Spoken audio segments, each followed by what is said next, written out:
Hello नमस्कार। Welcome है अपने यूट्यूब चैनल बीएससी संग्रह में। चलिए प्यारे साथियों, आज हमारा लास्ट चैप्टर है हमारा पर्यावरण। ये पढ़ा कि आपका चैप्टर समाप्त हो जाएगी बायोलॉजी का, और उसके बाद आने वाली नोटिफिकेशन आप सभी को मिलते रहे तो आप सभी लोग बीएससी संग्रह को सब्सक्राइब कर दीजिए। चलिए तो आज हमारा पर्यावरण के बारे में हम कुछ जानते हैं। आज वन शॉर्ट चैप्टर चलेगा, ठीक है। पर्यावरण का मतलब होता है, चलिए आइए समझिए यहाँ पे ध्यान पूर्वक। चलिए, पर्यावरण का मतलब वह सभी चीजें होती है जो हमें घेरे रहती है। मतलब पर्यावरण का वह मतलब होता है जो चारों तरफ से हमें घेरे रहती है। सभी जैविक एवं अजैविक घटना शामिल है। इसमें जैविक घटना और अजैविक घटना दोनों शामिल है, ठीक है। जैविक एवं अजैविक घटना पारस्परिक मेल से परिसंचरण बनता है, पारिस्थितिक तंत्र बनता है। जैसे मानिए कि जब जैविक और अजैविक घटना जो होता है पारस्परिक मेल या पारितंत्र बनता है इससे, ठीक है।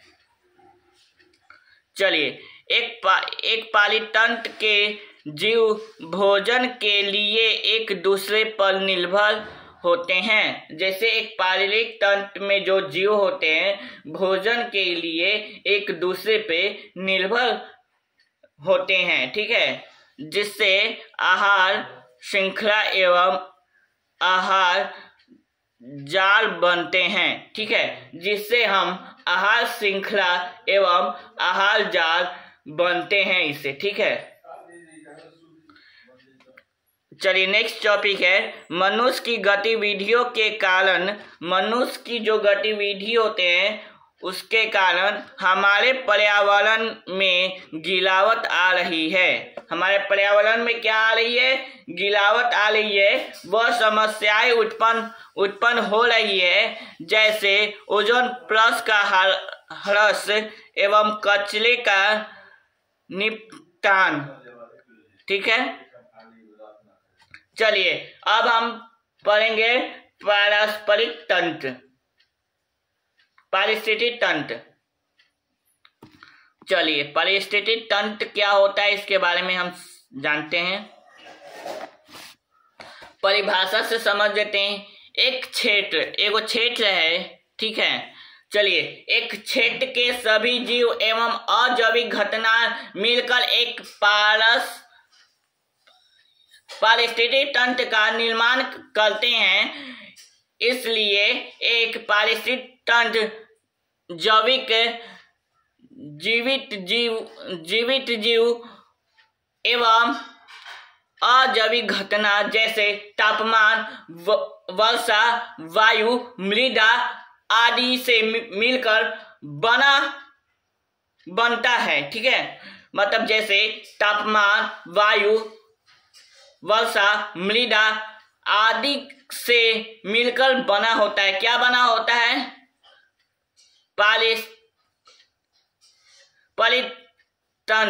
पारिस्थितिक तंत्र, ठीक है, ठीक है। इससे मिलकर होता है। चलिए अब हम बनाते हैं पारिस्थितिक तंत्र के प्रकार, ठीक है, ठीक है। इसके दो प्रकार होते हैं। इसके क्या प्रकार होते हैं? दो प्रकार होते हैं। एगो मानव द्वारा है, एगो प्राकृतिक द्वारा है, ठीक है।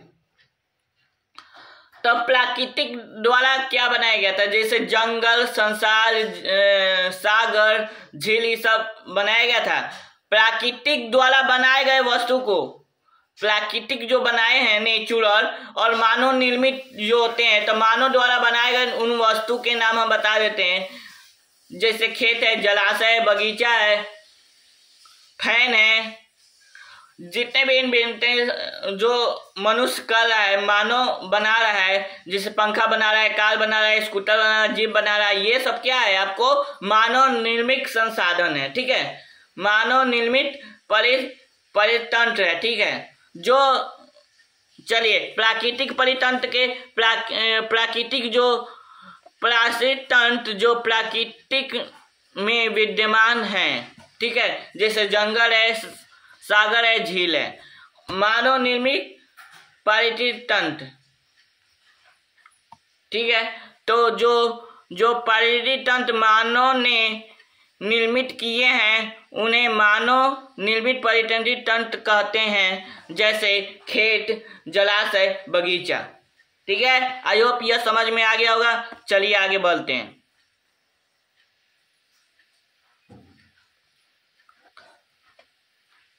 पारिस्थितिक तंत्र के घटना। ठीक है, इसके घटना के बारे में जानते हैं। तो इसका घटना क्या होगा, ये होगा अजैविक घटना, हवा, जल, भूमि, और जैविक घटना में होगा आपको पौधा, जानवर। ठीक है, अब उसके बाद हम लेते हैं पौधे और जानवर को लेते हैं। तो यह तीन प्रकार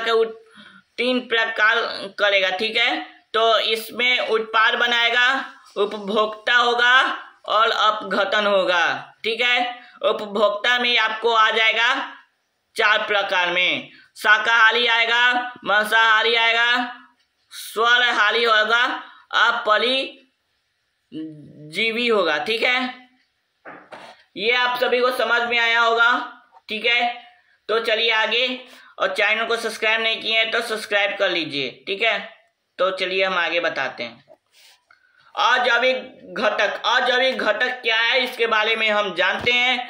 अजैविक घटक जो होता है सभी निर्जीव घटक जैसे हवा, पानी, भूमि, प्रकाश और तापमान आदि मिलकर अजैविक घटक बनते हैं। देखिए अजैविक घटक क्या होता है, जैसे सभी निर्जीव घटक, मतलब जो निर्जीव घटक है जैसे हवा है, पानी है, भूमि है, प्रकाश है और तापमान आदि मिलकर अजैविक घटक बनाते हैं या निर्माण करते हैं। ठीक है, जैविक घटक क्या है, सभी सजीव घटक, जैसे सभी सजीव घटक क्या है, ठीक है, सभी सजीव घटक जैसे पौधा हो गया, जानवर हो गया, सूक्ष्म जीव हो गया, फफूंदी हो गया और आदि मिलकर जैविक घटक बनाते हैं। ठीक है, चलिए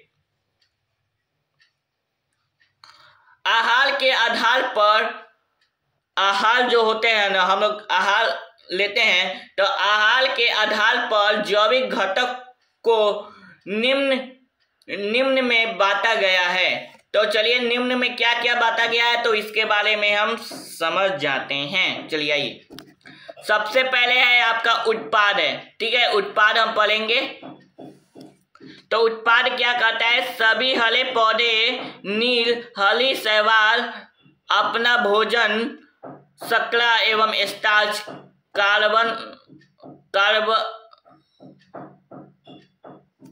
कार्बनिक पदार्थों से सूर्य की रोशनी का प्रयोग करके बनाते हैं। क्या बनाते हैं, प्रकाश संश्लेषण करते हैं। ठीक है,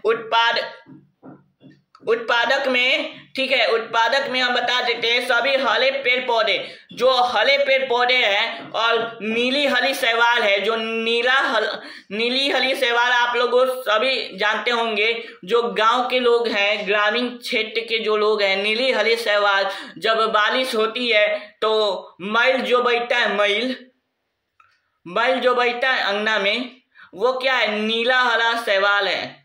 उस पे अगर थोड़ा सा पैर फिसलेगा तो आप धबाक से गिलेंगे। ठीक है, तो वही नीली हरी शैवाल अपना भोजन शर्करा एवं स्टार्च अकार्बनिक पदार्थों से सूर्य की रोशनी का प्रयोग करके बनाते हैं, जैसे प्रकाश संश्लेषण करते हैं ना, तो उसी तरह अपना भोजन को बनाते हैं। उपभोक्ता, इसके उपभोक्ता क्या हैं, चलिए इसके बारे में हम बताते हैं। ऐसे जीव जो अपने निवर्धन अपने निवार्ध के लिए प्रोक्षण या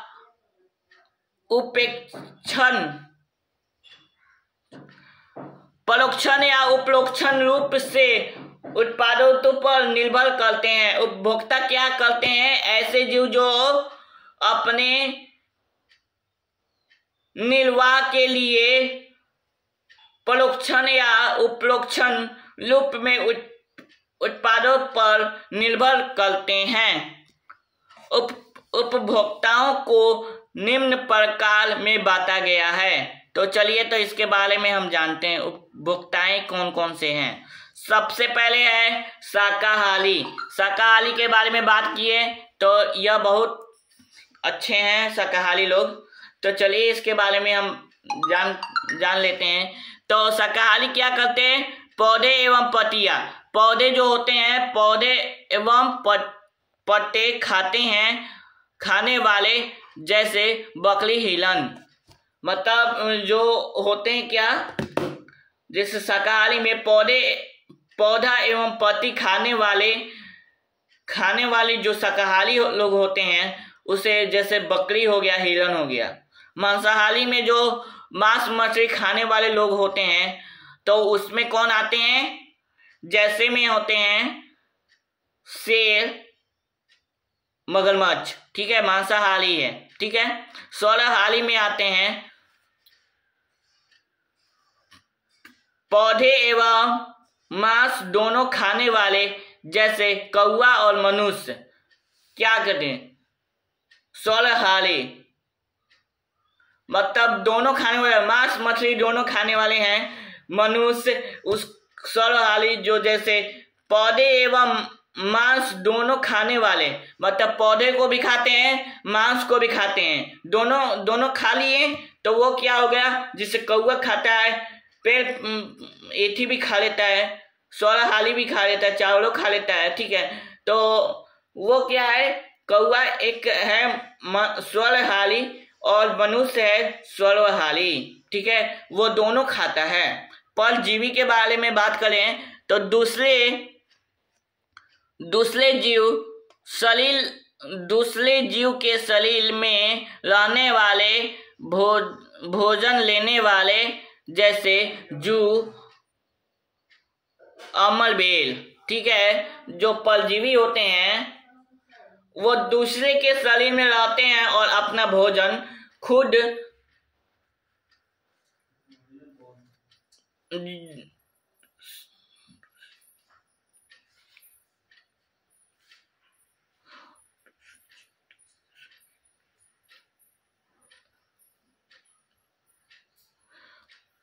मतलब हमारे शरीर में जो अमीबा होता है वो हम ही से भोजन लेता है। अमीबा जो हमारे शरीर में होता है, एंट अमीबा हिस्टोरिटिका, ठीक है, ठीक है। तो वो क्या करता है?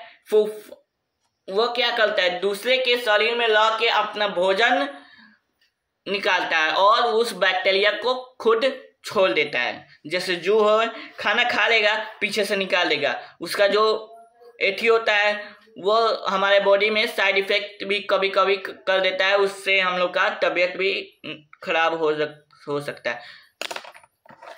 जैसे हमारे शरीर में क्या है? अमीबा है। हम थोड़ा सा मार देंगे तो उतना सेल मर गया उसका, ठीक है।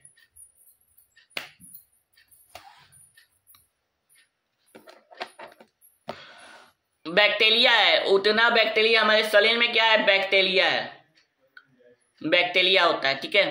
तो अब घटन के बारे में कहते हैं। तब फफूंद एवं जीवाणु जो मरे हुए जीव एवं पौधे के जटिल पदार्थों को सरल पदार्थों में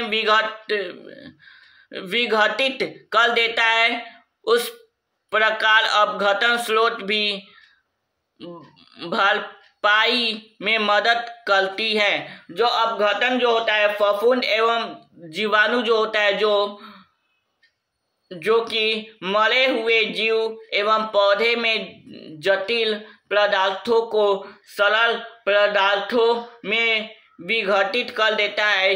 इस प्रकार अपघटन स्रोत को भरपाई में मदद करता है। ठीक है, आहार श्रृंखला किसे कहते हैं? चलिए आहार श्रृंखला के बारे में बात करें तो क्या होता है आहार श्रृंखला? आहार श्रृंखला एक श्रृंखला है। आहार श्रृंखला क्या है? एक श्रृंखला है जिसमें एक जीव दूसरे जीव को भोजन के रूप में खाते हैं। जैसे आहार श्रृंखला जो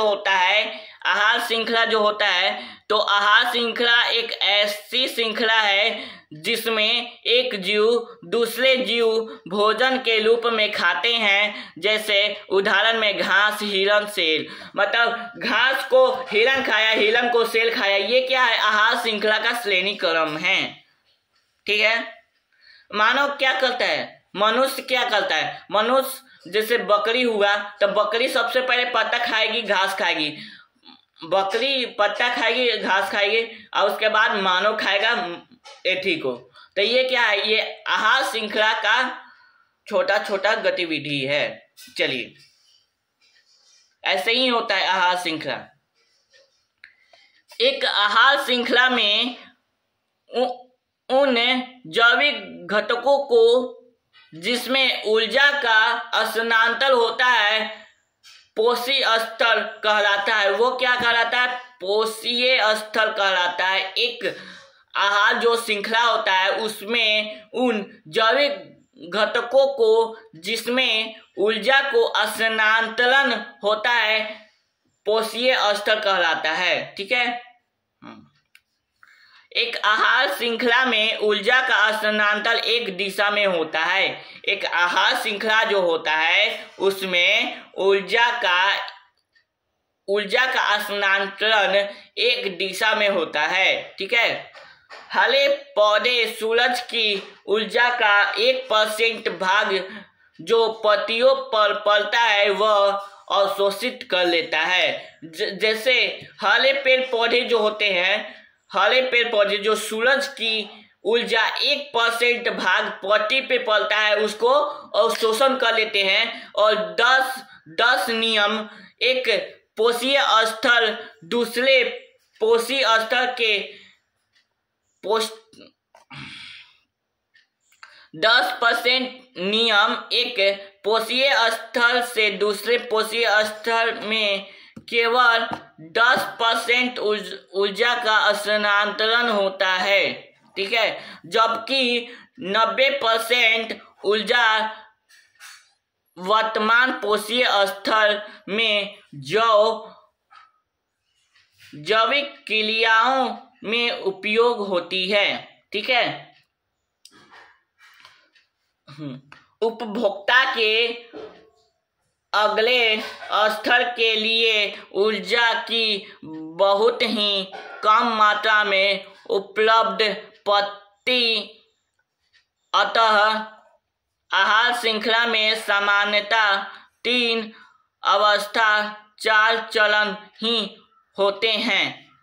तो इसका क्या है? उपभोक्ता के अगले स्तर के लिए ऊर्जा की बहुत ही कम मात्रा उपलब्ध हो पाती है। अतः आहार श्रृंखला के सामान्यतः 3 अवस्था 4 चरण ही होते हैं इसके। ठीक है, चलिए आगे पढ़ते हैं। तो ये है आपका, इसके बारे में हम जान लेते हैं। चलिए आइए जान लेते हैं।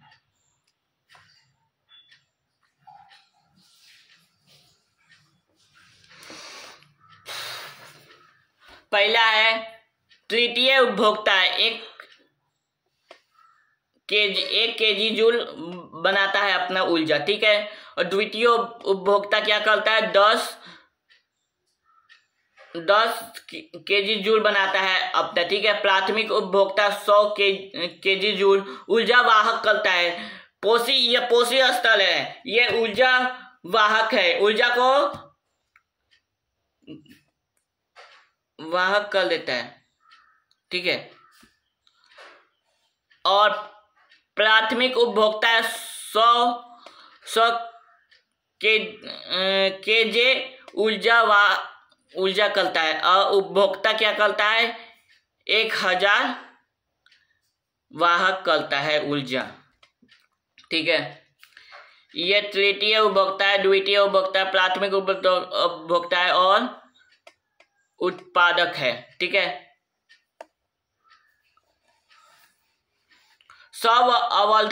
संवर्धन किसे कहते हैं? जैव संवर्धन किसे कहते हैं? आहार श्रृंखला में हानिकारक रासायनिक मात्रा में एक पोषीय स्थल से दूसरे पोषीय स्थल में जाने वाले वृद्धि होती है, इसे जैव संवर्धन कहते हैं। जैसे आहार जो श्रृंखला होता है उसमें हानिकारक रासायनिक मतलब नुकसानदेही रासायनिक की मात्रा एक पोषी से दूसरे पोषी के स्तर पे वृद्धि होती है, इसे जैव संवर्धन कहते हैं। ऐसे रसायनों की सबसे अधिक मात्रा मनुष्य के शरीर में होता है। ठीक है, ऐसे रसायनों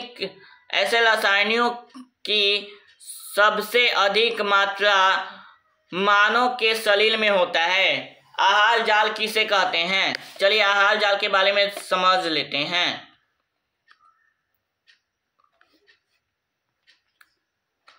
आहार जाल, आहार श्रृंखला आपस में प्राकृतिक रूप से जुड़ी होती है। जो आहार श्रृंखला होता है आपस में प्राकृतिक रूप से जुड़ी होती है, जो एक जाल के रूप में धारण करती है, उसे आहार जाल कहते हैं। जैसे आहार जो श्रृंखला है आपस में प्राकृतिक रूप से जुड़ी होती है, जो एक जाल का रूप धारण कर लेती है, उसे आहार जाल कहते हैं।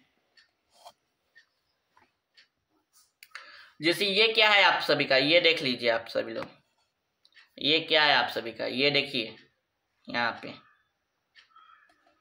ये क्या है आप सभी का, ये क्या है आपका आहार जाल है। क्या है आपका आहार जाल है ये। ठीक है, चलिए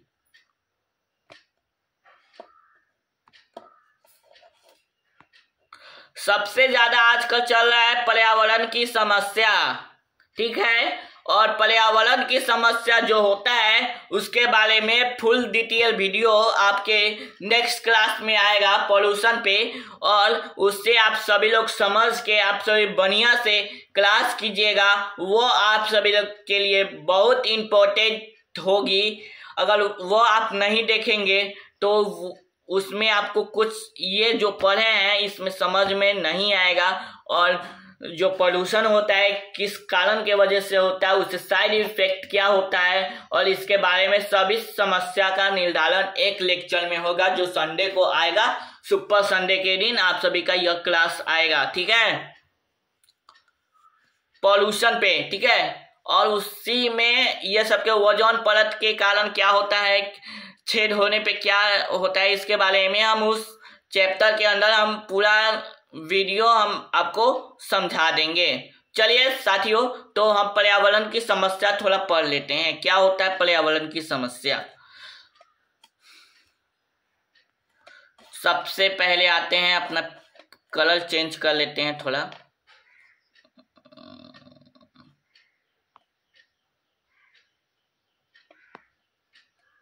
चलिए, पर्यावरण में बदलाव हमें प्रभावित करता है। जब पर्यावरण में बदलाव हमें क्या प्रभावित करता है, जब पर्यावरण बदलता है तो उसमें हमको क्या प्रभावित होता है, तबीयत खराब होता है, जुकाम होती है, क्या क्या होता है। जब मानसून आता है, मानसून के पहले जब हमेशा जब गर्मी के दिन में देखिएगा, जब एक बैगे मौसम गर्मा जाएगा, एक बैगे ठंडा जाएगा, तो उसमें हमारा क्या होगा, एथीन में चेंजेस आएगा, जिसमें हमारी तबीयत खराब होने की चांस ज्यादा रहती है। ठीक है, हमारी जो गतिविधियां होती है, गतिविधियां भी पर्यावरण को प्रभावित करती है। क्या करती है? पर्यावरण जो होता है उसको प्रभावित करती है। इससे पर्यावरण में धीरे धीरे गिरावट गिरावट आ रहती है। इसमें क्या होता है, गिरावट आ रही है। धीरे धीरे इसमें क्या हो रही है, गिरावट आ रही है। इस पर्यावरण में धीरे धीरे गिरावट देखने को मिल रही है, जिससे पर्यावरण की समस्या उत्पन्न होती है, जैसे प्रदूषण, वन की कटाई। हम कितने बार बोले हैं वन की कटाई नहीं करना चाहिए, क्योंकि उसमें पॉल्यूशन की मात्रा इतना हो गया है, CO2 की मात्रा 0.004% हो चुका है। ठीक है, अभी के डेटा में 0.004% हो चुका है। बुक में दिया गया 0.0003%। ठीक है, तो वही है, अब 4% हो चुका है। तो जैसे ओजोन जब परत जो होता है वो छेद होता है, तो उसका क्या कारण होता है, तब ओजोन परत पृथ्वी के चारों ओर से रक्षा करता है। जो आवरण जो होता है, रक्षात्मक आवरण जो होता है, जैसे एक ओजोन लेयर है, उसके चारों तरफ जो होता है ना, उसका एक परत होता है जो हमारे पृथ्वी पे आने वाली परावैंगनिक किरण को अवशोषित कर लेता है। अवशोषित वो मतलब सोख लेता है, क्योंकि हम नीचे भेजेंगे तो उससे कई स्वास्थ्य संबंधित जैसे त्वचा कैंसर, मोतियाबिंद, कमजोरी, तंत्र, पेड़ पौधा नष्ट हो सकते हैं। ठीक है, जैसे हम लोग में एटी क्या होता है, जब ओजोन लेयर में छेद होता है तो सबसे पहले पिंपल आने लगता है, पिंपल स्टार्ट होने लगता है, और घमौली इतना होता है कि मत पूछिए। 2020 का डेटा हम बता देते। 2020 में आप सभी का क्या हुआ था, ओजोन लेयर में छेद हो चुका था, जिसके कारण पृथ्वी पे इतना गर्मी हो गया था कि उसको रोकने के लिए कुछ साइंटिस्ट ही लोग ने कुछ बदलाव किए, उसके बाद ही कुछ हुआ। अभी भी पॉल्यूशन के कारण आप सभी का ओजोन लेयर का जो ओजोन लेयर होता है वो दिन पर दिन धीरे धीरे छेद होती जा रही है। और सबसे ज्यादा इसका हरासमेंट कौन करता है, ओजोन लेयर का क्लोरोफ्लोरोकार्बन, CFC कार्बन जो होता है, आप सभी लोग रेफ्रिजरेटर का उपयोग करते हैं, वो बहुत हानिकारक कार्बन है जो आपको वायुमंडल में जाता है, तो ओजोन लेयर को उतना क्षमता नहीं रहता है कि वो बर्दाश्त कर ले। ठीक है, हम बता दिए। तो जो कि सूरज के हानिकारक परावैंगनिक किरण को अवशोषित कर लेता है। इस प्रकार से यह जीव की स्वास्थ्य संबंधित हानियां जैसे त्वचा कैंसर, मोतियाबिंद, परिसंचरण तंत्र, पौधे का नष्ट आदि रक्षा करता है। ठीक है, ये मुख्य पॉइंट है, इसको नोट कर लीजिएगा। ठीक है, मनुष्य मुख्य रूप में ओजोन परत समतापीय मंडल में पाया जाता है। ओजोन परत कहाँ पाया जाता है, समतापीय मंडल में, जो कि हमारे वायुमंडल का हिस्सा है। जमीनी स्तर पे ओजोन लेयर एक घातक जहर है।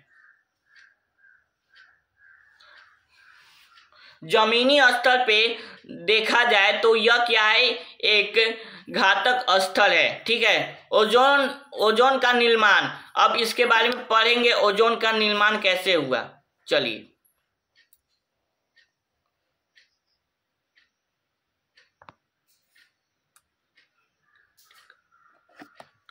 चलिए 2 मिनट समय दीजिए, थोड़ा जल पी के आ रहे हैं।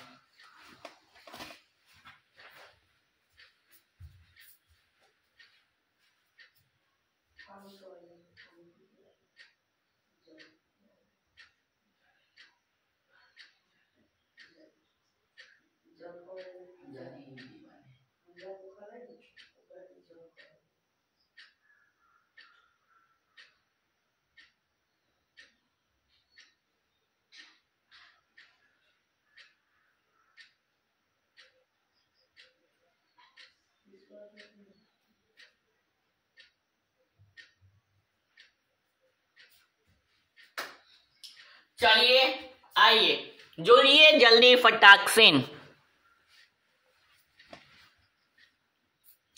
ओजोन का निर्माण निम्न प्रकाश रसायन क्रिया का परिणाम है। जैसे O2 होता है, परावैज्ञानिक विकलन होता है, O प्लस O बराबर अणु होता है, ठीक है। तो O2 प्लस O बराबर O3 जो होता है ओजोन लेयर होता है, ठीक है।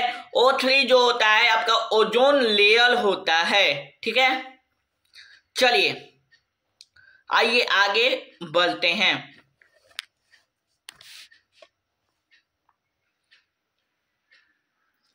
चलिए ओजोन परत का ह्रास 1985 में पहली बार अंटार्कटिका में ओजोन परत की मोटाई में कमी देखी गई, जिसे ओजोन छिद्र के नाम से जाना जाता है। देखिए 1985 में पहली बार अंटार्कटिका में ओजोन परत की मोटाई में कमी देखी गई, जिसे हम ओजोन छिद्र के नाम से भी जाना जाता है। जो ओजोन लेयर होता है, ओजोन लेयर की मात्रा में इस तीव्रता में गिरावट मुख्य कारक मानव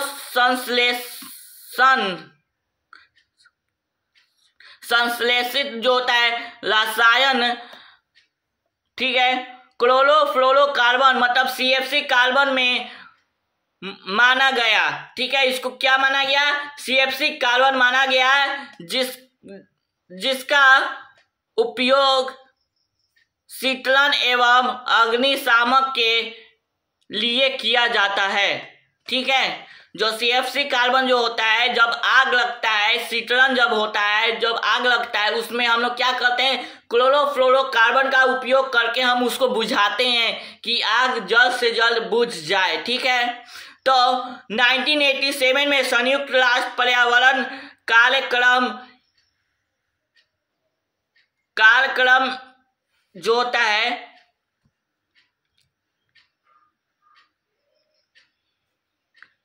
यूनेपी में सर्वसम्मति बनी कि CFC के उत्पादों को 1986 के स्तर पर ही सीमित रखा जाए, ठीक है,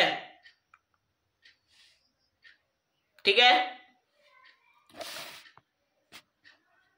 इसका पूरा हम विस्तार रूप से बताएंगे अगले वीडियो के अंदर में। हम पूरा डिटेल लेके आएंगे इसके बारे में, जो हम पढ़ाने वाले हैं पॉल्यूशन के बारे में, उसमें पूरा डिटेल लेके आएंगे। उसके बाद हम आप सभी को देंगे, और वह होगी आपको क्लास इतना जबरदस्त कि आप सभी लोग समझ जाइएगा। सुपर संडे के दिन यह क्लास स्टार्ट होगी पॉल्यूशन का, और थंबनेल भी देख लीजिएगा आप सभी लोग।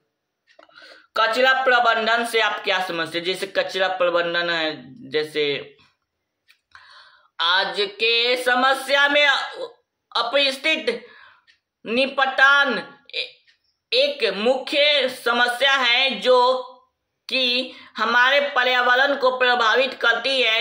हमारी जीवन शैली के कारण बहुत बड़ी मात्रा में कचरा इकट्ठा हो जाती है, ठीक है।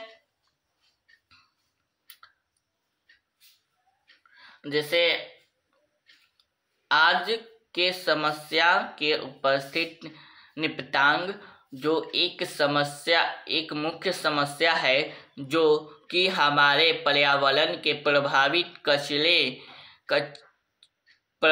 करती है। हमारे जीवन शैली के कारण बहुत ही मात्रा में कचरे इकट्ठा हो जाते हैं।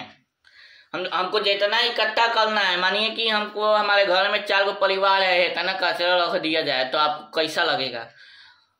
कचरा रख देते हैं तो कैसा स्मेल आता है वो आप सभी लोग जानते ही हैं, और उसी को हम बाहर फेंक देंगे तो वो कैसा स्मेल लगेगा वो आप सब जानते ही हैं। तो हमारे यहाँ तो ज्यादा ही कचरा फेंका जाता है। तो चलिए तो आगे हम लोग जानते हैं।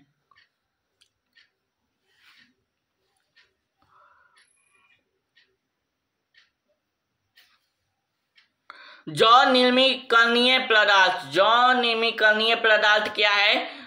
पदार्थों जो सूक्ष्म जीवों के कारण छोटे घटकों के बदल जाते हैं। उदाहरण फल तथा सब्जियां के छिलके, सूती कपड़े, जूट, कागज आदि। ठीक है, इसमें क्या बताया जाता है? मतलब फल तथा सब्जियां, जो हम लोग फल खाते हैं उसका छिलका फेंक देते हैं। ठीक है, सूती कपड़ा जो फट जाता है तो हम उसको फेंक देते हैं। जूट मतलब रस्सी होता है, रस्सी खराब होगा तो फेंक देते हैं। कागज पढ़ लिए, कागज उठा के फेंक दिए। तो यही है आपको जैव निर्मीकरणीय पदार्थ। और जैव निर्मीकरणीय पदार्थ के बारे में हम बता देते हैं। पदार्थ जो सूक्ष्म जीवों के कारण घटकों पे प्रभावित नहीं होते हैं, जैसे प्लास्टिक, पॉलीथीन, संश्लेषित शोषित धातु, रेडियो एक्टिव अपशिष्ट आदि सूक्ष्म जीवों एंजाइम उत्पन्न करते हैं जो पदार्थों को एक छोटे घटकों में बदल देते हैं। एंजाइम अपनी क्रिया में विशेष होते हैं, इसलिए सभी पदार्थों को अपघटित नहीं कर सकते हैं। ठीक है,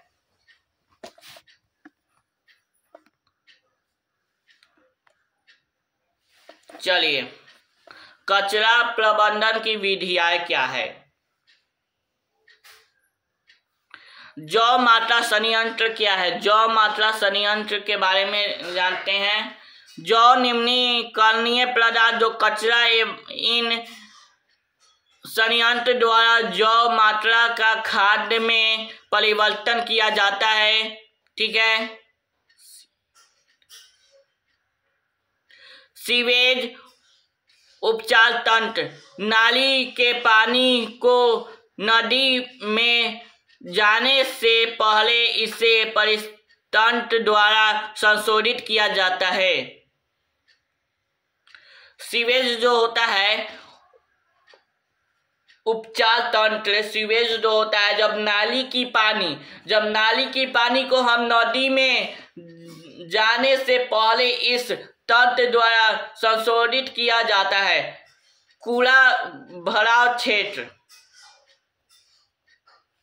चलिए कूड़ा भराव क्षेत्र क्या होगा? कचरा निचले क्षेत्रों में डाल दिया जाता है। कचरा को नीचे क्षेत्रों में डाल दिया जाता है और दबा दिया जाता है। मतलब हम कचरा को क्या कहते हैं? कचरा जब फेंकते हैं तो नीचे फेंकते हैं और उसके बाद मिट्टी से हम लोग दबा देते हैं। ठीक है, तो चलिए तो इसके बारे में जानते हैं। कचरा निचले क्षेत्र में डाल दिया जाता है और दबा दिया जाता है। ठीक है,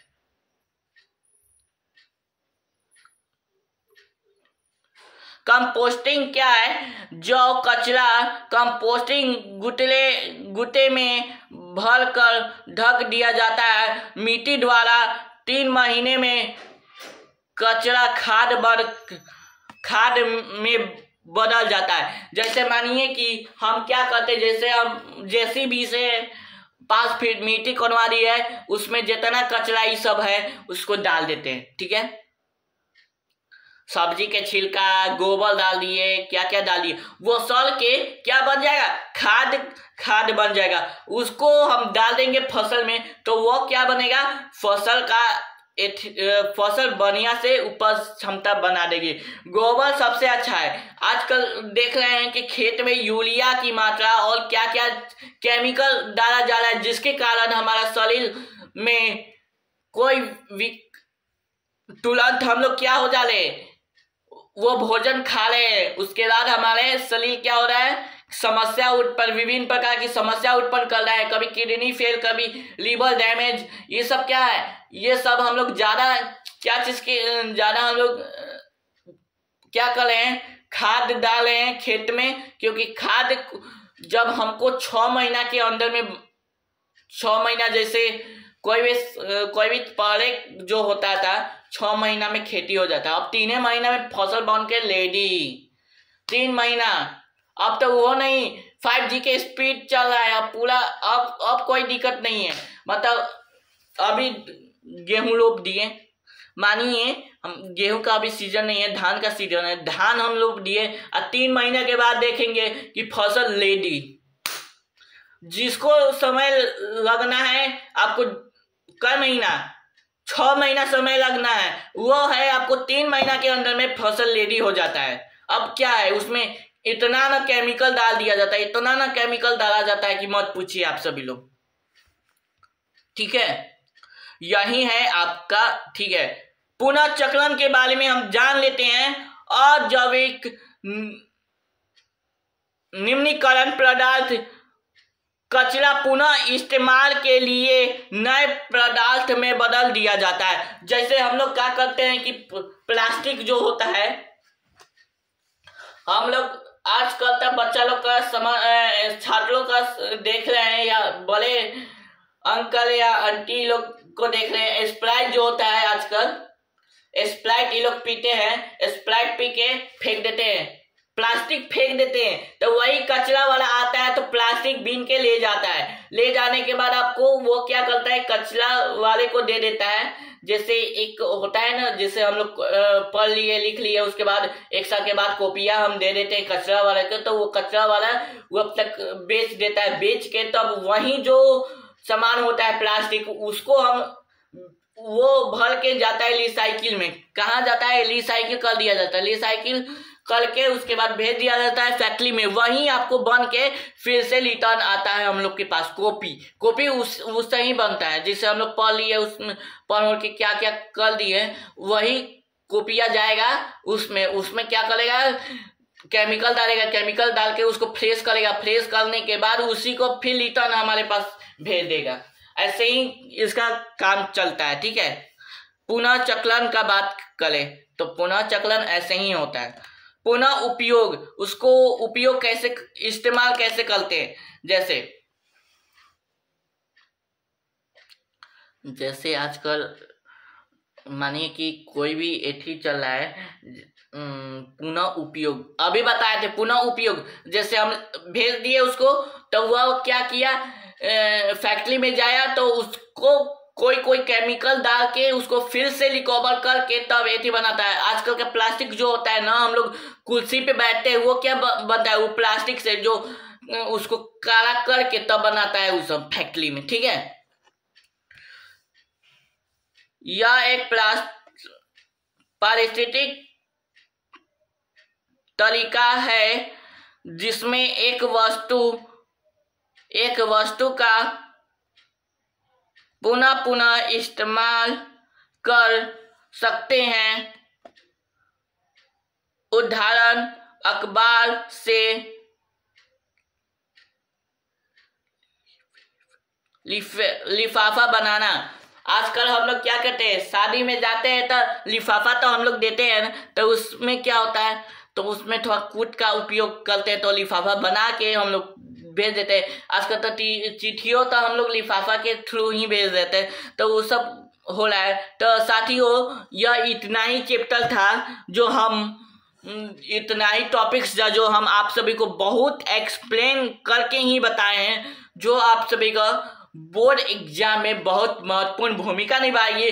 और महामैराथन क्लास आने वाला है ऑब्जेक्टिव प्लस सब्जेक्टिव का, और सब्जेक्टिव जो क्वेश्चन हम बताएंगे वही क्वेश्चन 2026 बोर्ड एग्जाम में लग जाएगा, क्योंकि हमारा 3 ईयर का एक्सपीरियंस है और 3 साल से हम ऑफलाइन में पढ़ाते हैं। ऑफलाइन में 3 साल से हम पढ़ाते हैं और एक्सपीरियंस हो चुका है पढ़ाने का। कौन क्वेश्चन कहाँ से आएगा वो हम बता देंगे। ठीक है, अब वही क्वेश्चन ही आएगा पूछेगा। तो अब प्यारे साथियों, मिलते हैं नेक्स्ट क्लास में। जय हिंद। ठीक है, और एक और बात कहना भूल गए कि हाँ, हमारा जो अब बीपीटी का क्लास स्टार्ट हो चुका है, जो आप सब लोग कर सकते हैं। प्रैक्टिकल सेशन हम लोग का चलता है, तो उस पर आप सभी को देख सकते हैं जाके। तो डॉक्टर आशुतोष बीपीटी सर्च कीजिएगा तो आ जाएगा, doctor Ashutosh Kumar BPT official. ठीक है, तो प्यारे साथियों, मिलते हैं नेक्स्ट क्लास में। तब तक की जय हिंद, जय भारत, वंदे मातरम।